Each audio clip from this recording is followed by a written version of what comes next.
The fly fishing class at BYU really hooks people on the art of fishing because it's just not your typical class.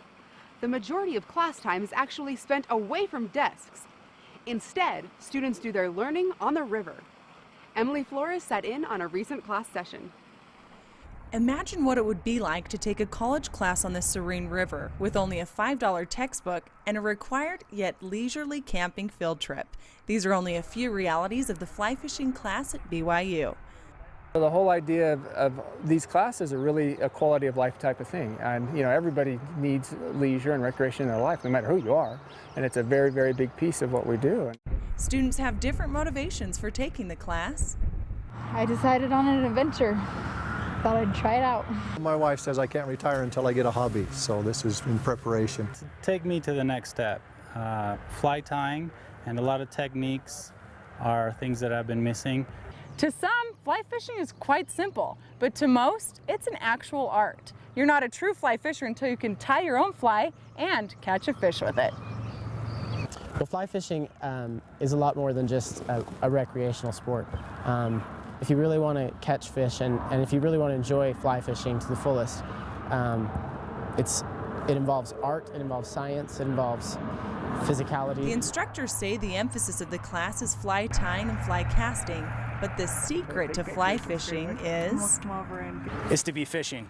Get your fly in the water, because there's no flying fish in Utah. Just like Norman McLean said, no flying fish in Montana, we don't have them here in Utah either. You got to get the fly in the water. Men, women, faculty, staff roofers, and woodshop guys, all types of people take the class to learn how to fish. And if you're a girl who doubts the femininity of the sport, student Jen Benyon relates fly fishing to a more common female hobby. We've learned how to tie flies, and it's kind of like scrapbooking or another kind of craft like jewelry making. You just have to get the right tools and do the right stuff. One major benefit of taking the course is not just enjoying the greenery around you, but enjoying the grain that you save in your pocket. As soon as I leave the river today with this class, I'm going up to my lodge, Falcon's Ledge, where I work, and somebody's going to pay me $350 to fish with them tomorrow. If you come out into this class, I'm going to take you out every single week, teaching you to tie flies and to fish, and you're going to get a fraction of one day's cost at fishing up there. So it really is an incredible value. The course is taught by seasoned professionals who understand the technique and how fish relate to their environment. And there's two major spawning times for us here, and that's in the spring, of course, and in the fall. Hang on a minute.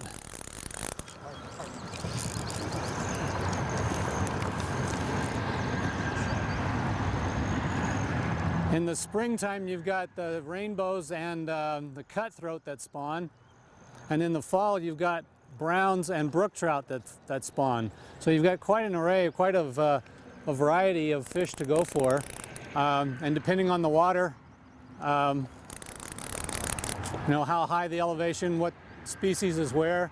I think those are the two best times. Students receive personal instruction, fly fishing practice, and a large discount on fishing gear, all in hopes they will develop a lifelong skill.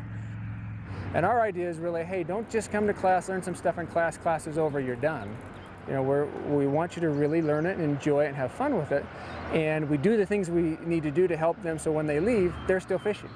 The fly fishing class is offered both winter semester second block and spring term. Registration is through the Recreation Management and Youth Leadership Office. But there's a waiting list because everyone is welcome to experience sunlight glinting on flowing water and the pursuit of wily prey living beneath. Emily Flores, BYU Weekly.